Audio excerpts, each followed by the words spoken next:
আসসালামু আলাইকুম, স্বাগত জানাচ্ছি আরটিভির সকালের সংবাদে। আপনাদের সঙ্গে রয়েছে আমি হাবিবা আফরোজ।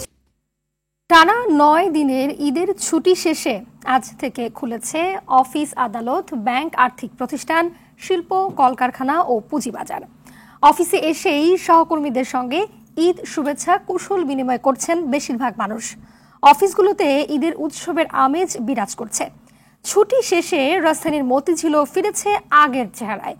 পূর্বের মতনই সরকারি অফিস চলবে সকাল 9টা থেকে বিকেল 5টা পর্যন্ত।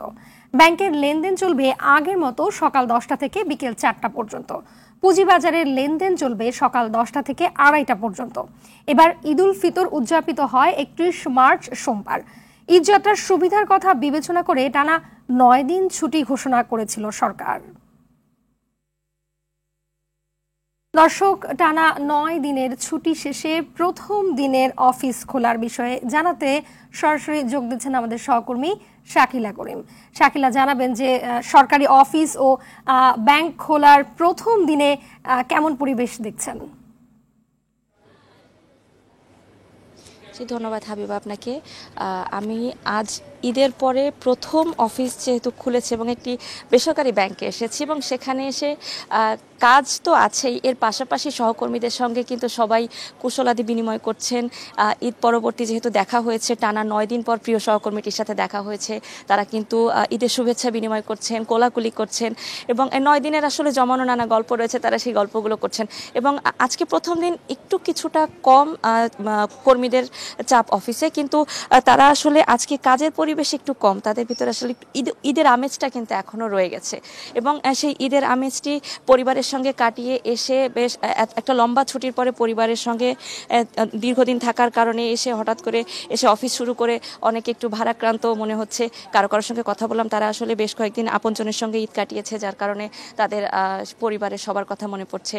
এবং যদিও এটি আসলে বাস্তবতা যে কাজের প্রয়োজনে সবাইকে আসলে ফিরে আসতেই হয় এই ব্যস্ততম নগরীতে এবং সেই ব্যস্ততার জন্যই আসলে তারা সবাই ছুটি কাটিয়ে অফিসে এসে যোগদান করেছেন। এবং তারা আসলে তাদের কাছে জানতে চেয়েছিলাম যে ঈদের এই যে লম্বা একটি ছুটি পেয়েছে তাদের আসলে কেমন তারা আসলে ছুটিটা কাটালেন। তো তারা কিন্তু বলছেন যে আসলে লম্বা ছুটি আসলে সচরাচর এভাবে পাওয়া হয় না, তো যেহেতু এবার একটা দীর্ঘ ছুটি পাওয়া গেছে তো তারা আসলে মন খুলে ঘুরেছেন, মন খুলে বেরিয়েছেন তার প্রিয়জনদের সঙ্গে, আত্মীয় স্বজনের সঙ্গে। এবং এরপরে কিন্তু তারা এসে আজকে কাজে যোগদান করেছেন, বেশ ফুরফুরে মেজাজেই সবাই কাজ করছেন। এবং যেহেতু আজকে প্রথম দিন, আমি আসলে একজন ব্যাংকের একজন কর্মকর্তার কাছে জানতে চাইবো যে আসলে কয়েকদিন পরে এসে অফিসে যোগ দিয়েছেন, তো আজকে কেমন লাগছে আসলে দীর্ঘ একটা ছুটি কাটিয়ে অফিসে আসার পরে? জি ধন্যবাদ। অনেক ভালো, অনেক লম্বা ছুটির পরে আমরা আজকে অফিস শুরু করলাম। তো সবাই আমরা ফুরফুরে মেজাজেই আলহামদুলিল্লাহ কাজ শুরু করতে যাচ্ছি। তো দীর্ঘ সময় আর কি একটু টান, নারীর টানে দেশে অনেকে গিয়েছি, সেখানে সেটা একটা টান তো আছেই। তবুও তো যে প্রফেশনের স্বার্থে আমরা সময় মতোই চলে এসেছি এবং আমাদের কাজে আমরা যোগদান করেছি। ধন্যবাদ আপনাকে। জি হাবিবা, যেমনটি শুনছিলেন যে দীর্ঘদিন পরে এসে তারা অফিসে যোগদান করেছেন এবং তারা কিন্তু আসলে কাজে মনোনিবেশ করছেন ধীরে ধীরে। হয়তো 2-1 দিনের মধ্যেই অফিস আদালতে কর্মপরিবেশ পরিপূর্ণভাবে ফিরে আসবে, কর্মচাঞ্চল্য ফিরে আসবে প্রতিটি প্রতিষ্ঠানে। হাবিবা। জি ধন্যবাদ আপনাকে। ঈদুল ফিতরের সরকারি টানা 9 দিনের ছুটি শেষে কর্মব্যস্ত নগরীতে ফিরছে মানুষ। সদরঘাট লঞ্চ টার্মিনালে রাত 2টা থেকেই যাত্রী নিয়ে ঘাটে ফিরছে লঞ্চ। সদরঘাটে মাঝরাত থেকেই মানুষের উপচে পড়া ভিড়। স্বস্তিতে সময় মতো ঢাকায় ফিরতে পেরে খুশি যাত্রীরা। দক্ষিণাঞ্চলের বিভিন্ন জেলা থেকে হাজার হাজার যাত্রী নিয়ে 80টিরও বেশি লঞ্চ আজ ঢাকায় এসেছে। সড়কপথেও বিভিন্ন জেলা থেকে ঢাকায় ফিরছে রাজধানীবাসী। গাবতলী, কল্যাণপুর, সায়দাবাদ, মহাখালী বাসস্ট্যান্ডে যাত্রীদের ভিড় রয়েছে। কমলাপুর রেল স্টেশনেও ভোর থেকে বেশ ভিড় লক্ষ্য করা গেছে। ভোর 5টা থেকে বিভিন্ন রুট থেকে বেশ কয়েকটি ট্রেন কমলাপুর রেল স্টেশনে এসে পৌঁছেছে। যাত্রীর চাপ থাকলেও শিডিউল বিপর্যয় না থাকায় ট্রেন যাত্রায় কোনো ভোগান্তি হয়নি। কোনো ভোগান্তি খুব ভালোভাবে গেছি এবং ভালোভাবে আসলাম। অবশ্যই খারাপ লাগে, তাও আসতে হবে। কোনো ভোগান্তি হয় নাই, এমনি সময় ধরেন অনেক দেরি করে আসে, এবার দেখতেছি ভালো সার্ভিস এবং তাড়াতাড়ি চলে আসছে। ঈদুল ফিতরের ছুটিতে সারা দেশে বেড়েছে সড়ক দুর্ঘটনা। বেপরোয়া গতি ও নিয়ন্ত্রণহীন যান চলাচলের ফলে দুর্ঘটনার সংখ্যা বেশি বলে মনে করছেন রোগীরা। রাজধানীর পঙ্গু হাসপাতালের হিসেব অনুযায়ী ভর্তি হওয়া রোগীর অর্ধেকের বেশি সড়ক দুর্ঘটনায়। চিকিৎসকরা বলছেন এবার মহিলা রোগীর সংখ্যাও বেড়েছে। নেহা নন্দীর ক্যামেরায় আরো জানাচ্ছেন বিপুল দেব রায়। ঈদ আসে ঈদ যায়, তবে প্রতি বছর কোনো না কোনো পরিবারের কাছে ঈদ আনন্দ হয়ে ওঠে এক বিভীষিকাময়। এবারও ঈদ উল ফিতর উদযাপন করতে গিয়ে সারা দেশে দুর্ঘটনার সংখ্যা ব্যাপক হারে বেড়েছে। রাজধানীর জাতীয় অর্থোপেডিক হাসপাতাল ও পুনর্বাসন প্রতিষ্ঠান পঙ্গু হাসপাতালের হিসেব অনুযায়ী ২৮ মার্চ থেকে ৪ এপ্রিল বিকেল ৫টা পর্যন্ত ১,৯৯০ জনের মধ্যে ১,০৮৫ জনই সড়ক দুর্ঘটনার রোগী। এর মধ্যে ঈদের দিনে সর্বোচ্চ ১৪৭, পহেলা এপ্রিল ২১৩ এবং ২ এপ্রিল ১৯৮ জন চিকিৎসা নিয়েছে। ঈদের ছুটি ফুটি সব কাটাইছি, কালকে আমার অফিস খোলা, কালকে সবাই অ্যাটেন্ড করতে পারবে, আমি পারবো না। আর আমি জানি না আমার কতদিন থাকা লাগবে বা কি আসে বিষয়। আমার জীবনের সবচেয়ে কষ্টদায়ক বিষয় যেটা, আমার জীবনে আর এর চাইতে কষ্টদায়ক বিষয় আর হতে পারে না। আমি একাই ছিলাম, আমার সামনে একটা সিএনজি ছিল, তা আমি এটার ওভারটেক করতে নিয়েছিলাম। হাসপাতালে ভর্তি হওয়া অধিকাংশ রোগীরা বলছেন অদক্ষ চালক এবং বেপরোয়া গতির কারণে বেশিরভাগ দুর্ঘটনা ঘটেছে। ২০-২৫-এর নিচে যারা আছে তাদের বাপ মার প্রতি আমার অনুরোধ, তাদের জন্য কোনো মোটরসাইকেল না কিনে দেয়। তার কারণ তারা তো তাদের মতো গতি, তাদের স্পিরিট তাদের মতো। যাদের বয়স বেশি তারা তো বোঝে যে আমার সংসার আছে, তারা তাদের নিয়মতান্ত্রিক তারা বাইক চালায়। এবছর পুরুষের পাশাপাশি অধিকাংশ হারে মহিলা রোগী ভর্তি হয়েছে জানিয়ে জাতীয় অর্থোপেডিক হাসপাতাল ও পুনর্বাসন প্রতিষ্ঠানের চিকিৎসক জানান, বাস ট্রাকের চেয়ে মোটরসাইকেল দুর্ঘটনার রোগীর সংখ্যা বেশি। যারা একটু বয়স্ক তাদের অ্যাক্সিডেন্ট হলেও ওইরকম গুরুতর না। আমরা এরকমও পাই যে এখানে 4 হাত পা ভেঙে আসছে 18-19 বছরের বাচ্চা, যাদের দেখা যায় যে লাইসেন্সেরই বয়স হয় নাই, কিন্তু তাদের অ্যাক্সিডেন্টগুলো দেখা যায় যে বেশি, মানে এটা কি ব্লাড রাশের জন্য হতে পারে। প্রতি বছর সড়কে প্রাণ ঝরে হাজারো মানুষের, তারপরে সংশ্লিষ্টদের টনক নড়ে না বলে মনে করছেন বিশেষজ্ঞরা। সড়ক দুর্ঘটনার কবলে পড়ে এবারও ঈদ আনন্দ অনেকটা মলিন হলো অনেক পরিবারের। তাই সচেতনতাই হতে পারে সড়ক দুর্ঘটনা রোধ করার একটি মাত্র উপায়। চিকিৎসকরা বলছেন গতবারের তুলনায় এবারও সড়ক দুর্ঘটনায় অধিকাংশ হারে রোগীর সংখ্যা বেড়েছে।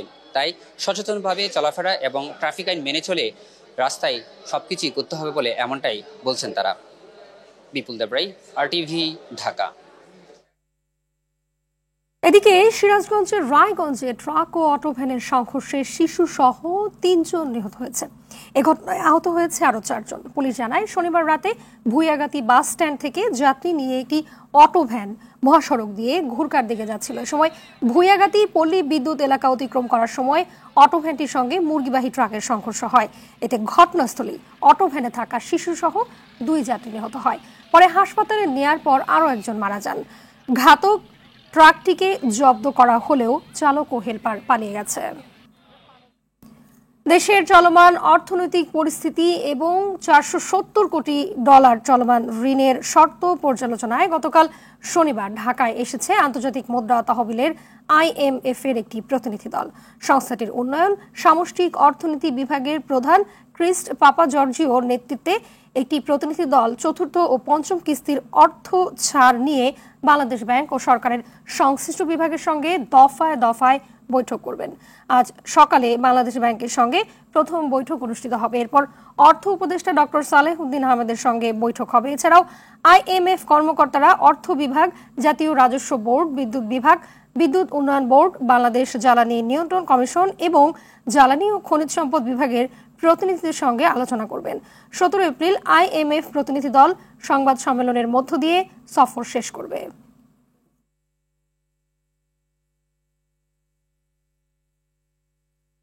সংস্কার, বিচার নাকি নির্বাচন, কোন পথে রাজনীতি? কেউ বলছে সংস্কারের আগে নির্বাচন নয়, কারো মত সবার আগে ফ্যাসিবাদের বিচার। কেউ আবার বিএনপিকে সংস্কারের বিপক্ষে দাঁড় করাচ্ছে। বিএনপি স্থায়ী কমিটির সদস্য সালেহ উদ্দিন আহমেদ বলেন, রাজনৈতিক দৈন্যতার কারণে একটি পক্ষ বিএনপির উপর দোষ চাপিয়ে ফায়দা লোটার চেষ্টা করছে। এসব করে বিএনপিকে ঠেকানো যাবে না। আরো জানাচ্ছেন মাইদুর রহমান রুবেল। সংস্কার ও নির্বাচন প্রশ্নে রাজনীতির মাঠ যখন দ্বিধা বিভক্ত তখন নিজেদের অবস্থান তুলে ধরছে বিএনপি। বিচার বিভাগ সংস্কারের 23টি সুপারিশের 20টিতে একমত দলটি। দুদক সংস্কারের 20 সুপারিশের 19টিতেই একমত, একটিতে আংশিক একমত। আর জনপ্রশাসন সংস্কারের 26 প্রস্তাবের অর্ধেকেই সমর্থন রয়েছে বিএনপির। বাকি বিষয়ে রয়েছে মন্তব্য। বিএনপির নীতি নির্ধারণী ফোরামের নেতা সালাউদ্দিন আহমেদ মনে করেন, সংস্কারের দোহাই দিয়ে নির্বাচন পেছানো দুরভিসন্ধিমূলক। 3টি বিষয় সমান্তরালভাবে চলতে কোনো বাধা নেই। কেউ সংস্কার, বিচার এবং নির্বাচন এই তিনটাকে আলাদা আলাদা করে বিবেচনা করছে। কেউ বলছে সংস্কার সমাপ্ত করেই নির্বাচন হবে, কেউ বলছে বিচার সম্পন্ন করেই নির্বাচন হবে। কিন্তু সবগুলো বিষয় যে একসাথে চলতে পারে সেটা তারা বিবেচনা করছেন না। বিচারিক কার্যক্রম চালু থাকবে এবং বিচার এমন না যে এই সরকার চলে যাওয়ার পরেও সেই বিচার চলবে না, তা তো নয়। আন্তর্জাতিক অপরাধ আদালতের বিচার কার্যক্রম যতদিন পর্যন্ত প্রয়োজন ততদিন পর্যন্ত পরবর্তী সরকারগুলোকেও টেনে নিয়ে যেতে হবে। আমাদেরকে যদি কেউ বলে যে আমরা সংস্কার চাই না, এটা মিথ্যা অভিযোগ হবে, এটা আমাদের উপরে জুলুম করার শামিল হবে। আমরা রাষ্ট্র কাঠামোর গণতান্ত্রিক সংস্কারের মধ্য দিয়ে অর্থনৈতিক মুক্তি আনায়নের জন্য এই প্রস্তাবগুলো দিয়েছি জাতির সামনে। তো সুতরাং কেউ যদি বলে যে আমরা সংস্কার চাই না, বিচার চাই না, এগুলো অমূলক অভিযোগ। যারা এই সমস্ত অপপ্রচার করছে এটা তাদের রাজনৈতিক দন্যতা, আমি বলবো সেটা রাজনৈতিক অদূরদর্শিতা। শুধুমাত্র অমূলক অভিযোগ উত্থাপন করে বিএনপিকে ঠেকানো যাবে না। বিএনপি খুবই গণমুখী একটি দল, নির্বাচনমুখী দল এবং রাষ্ট্রের সর্বোত্তম সংস্কারের মধ্য দিয়ে জনগণের কাঙ্ক্ষিত সংস্কার অনুযায়ী এই রাষ্ট্রকে একটি শক্তিশালী গণতান্ত্রিক রাষ্ট্র হিসেবে বিনির্মাণের জন্য আমরা প্রতিশ্রুতিবদ্ধ। আমরা সেটা গণ-অভ্যুত্থান আরও অনেক আগেই আমাদের প্রতিশ্রুতি এবং আমাদের সংস্কার প্রস্তাব জাতির সামনে দিয়েছি। টানা 2বারের বেশি কেউ প্রধানমন্ত্রী হতে পারবে না, যা বিএনপিরও চাওয়া। তবে যোগ্যতা ও গ্রহণযোগ্যতায় রাষ্ট্রপতি হলে আপত্তি নেই দলটির। 2বার প্রধানমন্ত্রী একাধিক্রমে হওয়ার পরে যদি কেউ ইচ্ছা করে তৃতীয়বার না হয়ে চতুর্থবার হতে পারবেন, মানে তারপরের বার হতে একবার গ্যাপ দিয়ে, এটাকে বলা হয় 2 কনসিকিউটিভ টার্মের জন্য হতে পারবেন, এরপরে না। যেভাবেই হোক, পরপর হোক বা অন্যভাবে হোক, 2বারের বেশি হবে না। এই প্রস্তাব নিয়ে বিভিন্ন পত্রিকায় লেখালেখি হচ্ছে। আমরা আমাদের প্রস্তাব দিয়েছি, যেটা 31 দফাতে আমরা তখন দিয়েছিলাম, সেই প্রস্তাব দিয়েছি। এখন আমাদের এই প্রস্তাবটা, সংবিধান তো এখনই সংশোধিত হয় নাই, সেটা আলাপ আলোচনা হবে, পরীক্ষা নিরীক্ষা হবে। যদি এটা জাতির কাছে গৃহীত হয়, বৃহত্তর ঐক্যমত সৃষ্টি হয় এই বিষয়ে, তাহলে সেটা গৃহীত হবে। একজন অভিজ্ঞ ব্যক্তি রাষ্ট্রপতি পদে যদি নির্বাচিত হন, তাতে তো রাষ্ট্রেরই উপকার। আর এটা রাজনৈতিক দলের একটা সিদ্ধান্ত, এটা গণতান্ত্রিকভাবে একজনের অধিকারকে খর্ব করার মতো। রাজনৈতিক উদ্দেশ্যে অমূলক অভিযোগে বিএনপিকে দোষারোপ করা হলে 1.5 দশক ধরে নির্যাতনের শিকার দলটির উপর জুলুম করা হবে বলে মনে করেন দলটির এই শীর্ষ নেতা। মাইদুর রহমান রুবেল, RTV, ঢাকা। অন্তর্বর্তী সরকারের প্রত্যাবাসন প্রক্রিয়ার উদ্যোগকে স্বাগত জানিয়েছে রোহিঙ্গারা। তবে জানমাল, ভিটে বাড়ি এবং নাগরিক অধিকার নিশ্চিত সহ শান্তিপূর্ণ ও নিরাপদ প্রত্যাবাসনের পক্ষে রোহিঙ্গারা। এজন্য ডক্টর ইউনূস সরকারের প্রতি কৃতজ্ঞতা প্রকাশ করেছে তারা। মিয়ানমার প্রশাসন তাদের নাগরিক অধিকার নিশ্চিত করলে যে কোনো সময় দেশটিতে ফিরতে প্রস্তুত বলছেন তারা। কক্সবাজার থেকে সাইফুর রহিম শাহিনের পাঠানো তথ্যচিত্রে বিস্তারিত জানাচ্ছেন আব্দুল হামিদ। উখিয়া ও টেকনাফের 32টি ক্যাম্পে বসবাস করছে 12 লাখ রোহিঙ্গা। সম্প্রতি কক্সবাজারের আশ্রয় নেওয়া তালিকাভুক্ত 8 লাখ রোহিঙ্গার মধ্যে 1,80,000 রোহিঙ্গা মিয়ানমারে ফেরত যাওয়ার যোগ্য বলে জানিয়েছে দেশটির জান্তা সরকারের উপপ্রধানমন্ত্রী ইউ থান শিউ। চূড়ান্ত যাচাই বাছাইয়ের পর্যায়ে আছে আরও 70,000 রোহিঙ্গা। প্রত্যাবাসনের এই খবরে ক্যাম্পগুলোতে বইছে স্বস্তির বাতাস। এজন্য বাংলাদেশের অন্তর্বর্তীকালীন সরকারের প্রধান উপদেষ্টা ডক্টর মোহাম্মদ ইউনূসের আন্তরিক প্রচেষ্টাকে সাধুবাদ জানিয়েছে রোহিঙ্গারা। 1,80,000 রেপার্সিং করিব ঘরে বহর দিয়ে আর তো বেশা বেশি কুশি আর তো ফরদাফাড়ি যাইতে হইছে। আর বাংলাদেশ চিফ অ্যাডভাইজার আরালা বলি হয় বেশি দেশ বিদেশে যায় এর ডেডিকেটেড কল করেন। তাই চাইনাত গিল এডিও আল্লাহ রকম বেচারা বেশি হস্ত করিয়ে বহুত কিছু করল। 1,80,000 ন যেদুন মানুষ আইছি এই মানুষ আরা হক লয় আর যাই বললা রেডি আছি অহং কইলে অহনও যাই। বাংলাদেশে অনুপ্রবেশের 8 বছরের মধ্যে প্রত্যাবাসনের এই প্রক্রিয়াকে যুগান্তকারী পদক্ষেপ হিসেবে দেখছে রোহিঙ্গা নেতারা। বর্মাই বলে 1,80,000 তালিকা গছাই দিয়েছে হিনরদ আছে, এখন আমার রিপার্সিং করে উপযুক্ত ওই 5,50,000 ভেরিফাই করিব।